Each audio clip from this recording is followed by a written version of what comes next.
Hey there, meteorologist Ryan Weekman in the WTOL 11 Weather Center. Let's get you another update on this winter storm headed our way over the weekend. It starts Saturday, lasts into Sunday, and then what's beyond it? Oh, bundle up. Let's get you your weather impacts here. Saturday, morning snow. Most spots an inch or two, probably closer to the inch.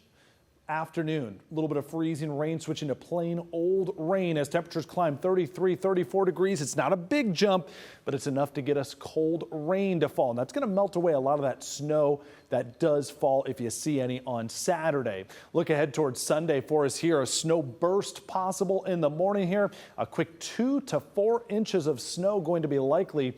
And that's something that'll obviously slow things back down. And then here it is next week. Bitter cold returns. I'm talking high temperatures that are going to push next week to be our second coldest week of the entire winter. It's not going to top what we had that cold week in January, but whew, yeah, some big time cold on the way. In fact, we can jump right into the 10-day forecast temperature wise and show you how highs are going to be in the teens for several days in a row. Monday, Tuesday, Wednesday. Not only that, but overnight lows are going to be in the single digits.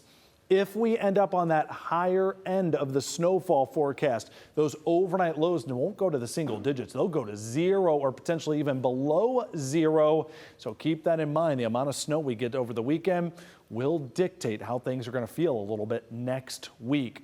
We are certainly not going to be the only ones in the Arctic fridge, if you will, next week. Cold across the whole eastern half of the United States, as far south as Texas and northern Florida, all the way to the eastern seaboard. Going to be in on this latest Arctic blast that comes dropping south out of the prairie lands of Canada. So get ready for this cold air.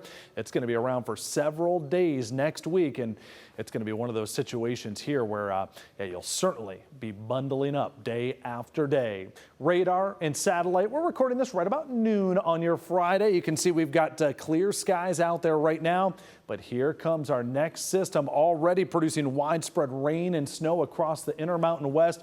First little bit of snow down there from Wichita towards Omaha. That's what's going to be our first wave of snow that reaches us by the time we get to tomorrow, Saturday morning. So our season snowfall, our numbers still officially sit at 8 inches on the year.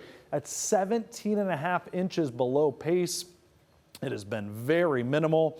And over the next couple of days, there's a chance we eat into that a little bit with that burst of snow Saturday morning, switches to all rain, and then ends as snowfall, as you can see for us here on Sunday morning. Whatever is on the ground by Sunday, it's locked into place, whether that's snow, rain, water at that point, slush, ice, whatever it is, because it's not going anywhere with temperatures in the teens, lows down near 0 potentially here. And if you look at our forecast, a couple more chances for some light snow late next week and into the weekend, where things are certainly continuing to shape up for us here with a very winter outlook. If you look at that and just shiver, grab another blanket and put it on. Don't worry, we only got 34 days until spring starts for us. The sunset on that first day of spring, 7:46.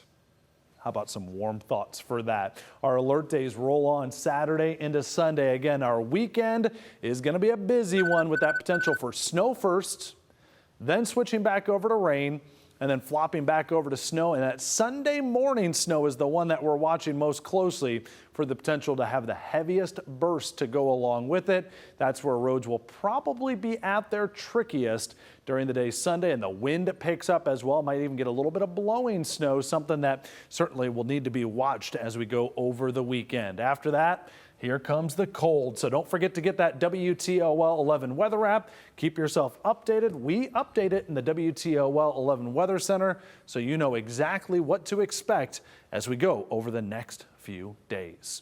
Have a great rest of your Friday and weekend.